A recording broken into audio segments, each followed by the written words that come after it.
Hello everyone, welcome to Choodiwal physics classes. ये एकमात्र एक ऐसा चैनल है जिस पर आपको फिजिक्स एनसीईआरटी से रिलेटेड हर एक टॉपिक वाइज टॉपिक सारे चैप्टर मिलेंगे और अभी तक तो कोई ऐसा चैनल नहीं है यूट्यूब पर।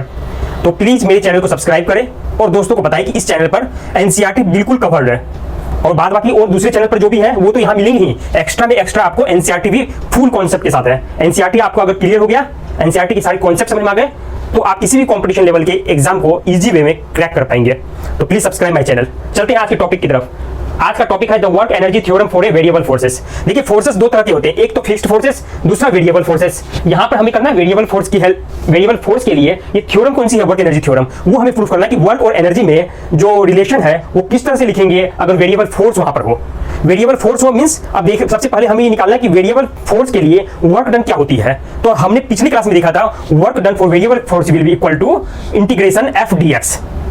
क्लियर? एफ डी एक्स में एक्स की लिमिट इनिशियल से फाइनल। तो आप पीछे वाले क्लास वाले चैप्टर जो बताया गया था उनको रिवाइज कर ले। तो आज ये देखना है कि work energy theorem for a variable forces. सबसे पहले rate of change of energy हम निकालेंगे, rate of change of kinetic energy. इसको स्टार्ट करते हैं। The time rate of change of kinetic energy is d by d t. Time rate है means d by d d t kinetic energy के equal to d d t kinetic energy equal to half m v square. तो ये क्या हो जाएगा, half और m constant हो गया, v स्क्वायर का integrate differentiation with respect to time क्या होगा 2v dv बाई dt। ये आपको मैथमेटिक्स में देखना है। ये हाफ हाफ कैंसिल तो ये हो जाएगा mv dv बाई dt। आप यहाँ पर क्या कर सकते हैं, टाइम और टाइम कैंसिल कर सकते हैं।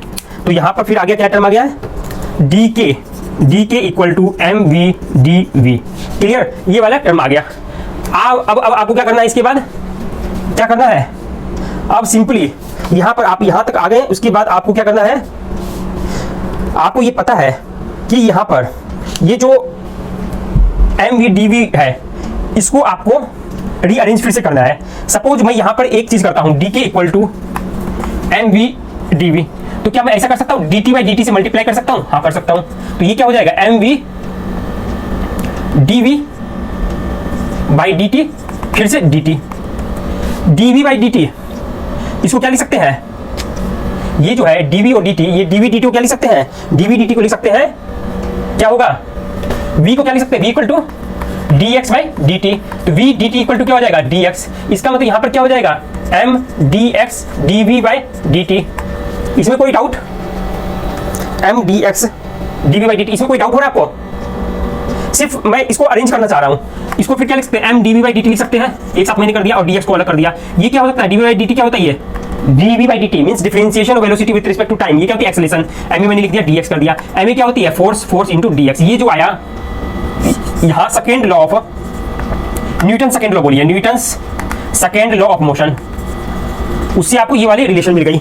अब dk को अगर इंटीग्रेट करेंगे तो f dx को भी इंटीग्रेट करेंगे। यहाँ x है तो इनिशियल से फाइनल, यहाँ पर k है तो इनिशियल k से फाइनल k। तो यहाँ पर क्या आ जाएगी, kf minus ki means change in kinetic energy equal to integration xi by xi to xf f dx। आपने ये वाले पिछली क्लास में देखा था, ये क्या था, ये क्या था, ये पिछली क्लास में आपने देखा था, ये क्या है, ये work done by variable forces.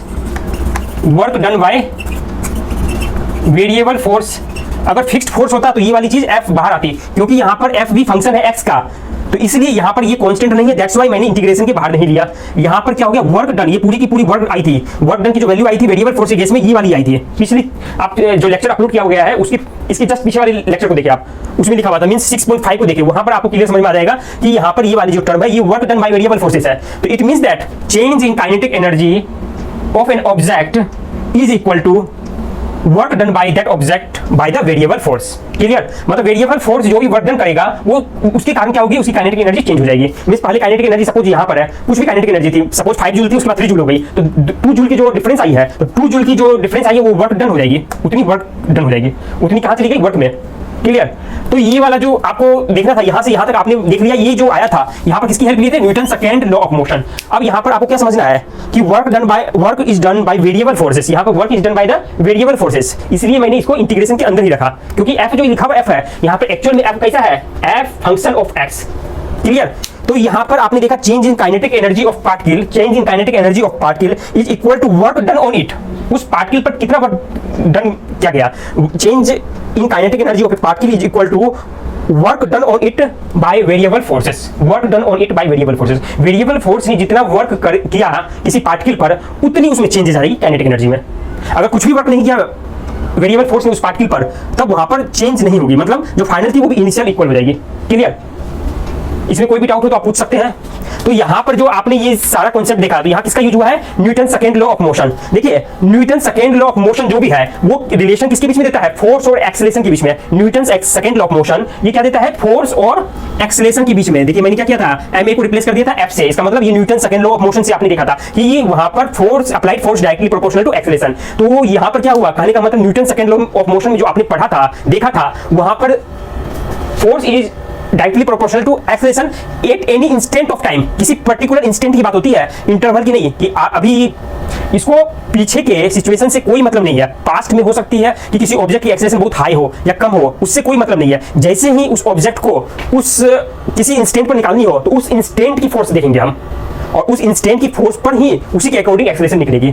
तो इसका मतलब सेकंड लॉ ऑफ मोशन किसके लिए एप्लीकेबल है? Eight any instant of time, eight any instant of time, किसी भी इंस्टेंट ऑफ टाइम के लिए एप्लीकेबल है। क्लियर? मतलब हर इंस्टेंट के लिए अलग अलग वैल्यू निकल सकती है या एक भी निकल सकती है। हर इंस्टेंट के लिए आपको देखनी है कि सेकंड लॉ अप्लाई करके। तो second law of motion is applicable eight any instant of time. लेकिन वर्क एनर्जी थ्योरम जो है वो टाइम इंटरवल के लिए है। Work energy theorem is a integral over time. Clear? मतलब ये एक्चुअली इंटरवल ऑफ टाइम के लिए है कि इस टाइम से लेकर इस टाइम के बीच में कितनी किसी भी पार्टिकल पर जो वर्क फोर्स द्वारा वर्क किया गया उतनी उसमें चेंजेस आ जाएगी, उतनी ही चेंज आएगी। It means that time interval की बात हो रही है कि अभी से लेकर किसी पर्टिकुलर टाइम इंस्टेंट तक। तो यहाँ पर रेंज है, टाइम इंटरवल की बात है, जबकि सेकंड लॉ ऑफ मोशन में किसी इंस्टेंट की बात होती है। वर्क एनर्जी थ्योरम जो आपने अभी देखा, ये किसी भी डायनेमिकल मूवमेंट को नहीं बताता है। मींस एग्जांपल के लिए डायनेमिकल इंफॉर्मेशन कोई भी ऑब्जेक्ट में मींस उसकी मोशन हो रही है तो उसमें हर इंस्टेंट पर क्या क्या उसकी मोशन के अकॉर्डिंग एक्सेलरेशन होगी, वो तो आप देखते थे सेकंड लॉ में। लेकिन यहाँ पर जो वर्क एनर्जी थ्योरम है, यहाँ पर डायनेमिकल इंफॉर्मेशन किसी ऑब्जेक्ट की ये नहीं रखता है ना, डायनेमिकल इंफॉर्मेशन नहीं रखेगा। मतलब आपको मूवमेंट से रिलेटेड जो इंफॉर्मेशन है इस इक्वेशन को देखकर आप नहीं बता सकते हैं, जबकि यहाँ पर आप बता सकते थे। कैसे? कि आप किसी इंस्टेंट पर देखना तो उस इंस्टेंट पर फोर्स देख ले तो आपको पता लग जाएगी इसकी मूवमेंट कितनी हो रही है, कि इसमें क्या डायनेमिकल इंफॉर्मेशन है। क्लियर? डायनेमिकल इंफॉर्मेशन की बात कर रहा हूं मैं। डायनेमिक मींस जो चलती हो, मोशन हो जिसकी, वो सेकंड लॉ से पता लगती है। क्योंकि आपने देखा ना, अगर स्टेट चेंज करना हो रेस्ट से, अगर उसको स्टेट चेंज कर रहे हैं, रेस्ट भी एक स्टेट है और एक यूनिफॉर्म वेलोसिटी स्टेट है, अगर दोनों के बीच में करनी हो, मींस स्टेट अगर रुकी भी हो, कोई ऑब्जेक्ट अगर रुकी हो, उसको अगर मूवमेंट में लानी है आपको, तो उस कंडीशन में आपने क्या करनी है? फोर्स अप्लाई करनी है। जितनी फोर्स अप्लाई करेंगे उतनी उसकी एक्सेलरेशन बढ़ती जाएगी। Force is directly proportional to acceleration. ये सेकंड लॉ से ही निकलती है। सेकंड लॉ से ही जितनी उसमें एक्सेलरेशन चाहिए, जितनी स्पीड में चेंजेस चाहिए, उतनी फोर्स आप अप्लाई करेंगे। तो इसका मतलब ये हुआ, ये डायनेमिकल इंफॉर्मेशन रखता है, जबकि इसमें कोई भी डायनेमिक इंफॉर्मेशन नहीं है। क्लियर? डायनेमिकल इंफॉर्मेशन इसमें नहीं है वर्क एनर्जी थ्योरम में। इतनी बात क्लियर हो गई। उसके बाद जो टाइम इंफॉर्मेशन थी, time information Newton second law में, इसमें टाइम इंफॉर्मेशन थी, टेम्पोरल इंफॉर्मेशन मींस इंस्टेंट की बात थी कि अभी देखो तो किसी इंस्टेंट पर देखने के लिए उस इंस्टेंट की फोर्स की रिक्वायर्ड थी कि हाँ अभी की एक्सेलरेशन अभी की फोर्स के अकॉर्डिंग होगी, पहले कितनी फोर्स थी उससे मतलब नहीं है। लेकिन जैसे यहाँ पर टाइम से रिलेटेड है, हर इंस्टेंट पर अलग अलग वैल्यू है, यहाँ पर जबकि ये बात नहीं है। Means time information in the statement of second law of motion यहाँ पर नहीं है। क्लियर? अब देखा जाए न्यूटन सेकंड लॉ और थर्ड लॉ। जो न्यूटन सेकंड लॉ आपने यहाँ पर तो सेकंड लॉ से आप देख रहे हैं, न्यूटन सेकंड लॉ में ही, थर्ड लॉ में नहीं, सेकंड लॉ में ही आपको किसी ऑब्जेक्ट की मोशन की इक्वेशन बताती है।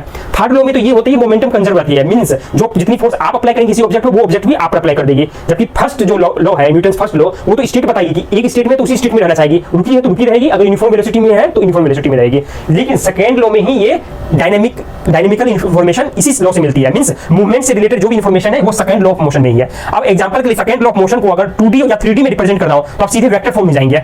2D 2 डायमेंशनल या 3 डायमेंशनल के लिए, मींस प्लेन में हो या स्पेस में हो, कहीं पर भी आपको अगर न्यूटन सेकंड लॉ लगानी है तो वहां पर आप वेक्टर फॉर्म में लिख देंगे। Simple vector form easy way में, आपका स्पेस में हो चाहे प्लेन में हो, वो इक्वेशन दे देगा और आपका काम बन जाएगा। लेकिन यहाँ पर वर्क एनर्जी थ्योरम, इसमें डायरेक्शन से रिलेटेड कोई भी इंफॉर्मेशन नहीं, क्योंकि ये स्केलर क्वांटिटी है, जबकि ये वाली वेक्टर क्वांटिटी में आप चेंज कर सकते हैं, it is a vector quantity. Clear? तो ये सब डिफरेंस है वर्क एनर्जी थ्योरम और Newton second law of motion में। आई होप दैट आपको समझ में आ गई। तो वेरिएबल फोर्स के लिए भी या आप फिक्स्ड फोर्स के लिए करते हैं तो दोनों के लिए ये रिलेशन आ रही थी। आप देखे थे फिक्स्ड फोर्स के लिए भी change in kinetic energy equal to work done by that fixed force. Over interval of time वो आ रही थी। यहाँ पर भी चेंज इन काइनेटिक एनर्जी हो जाएगी जितनी वर्धन की गई वेरिएबल फोर्स के द्वारा। तो एक तरह से देखा जाए तो वेरिएबल फोर्स के लिए सिर्फ ये वाला इंटीग्रेशन वाला एक्स्ट्रा टर्म आ रहा है, क्योंकि यहाँ फोर्स कांस्टेंट नहीं है। क्लियर? कोई भी डाउट हो तो आप मुझसे पूछ सकते हैं, और मेरे चैनल को सब्सक्राइब करें और दोस्तों को बोले सब्सक्राइब करने के लिए। Thank you everyone.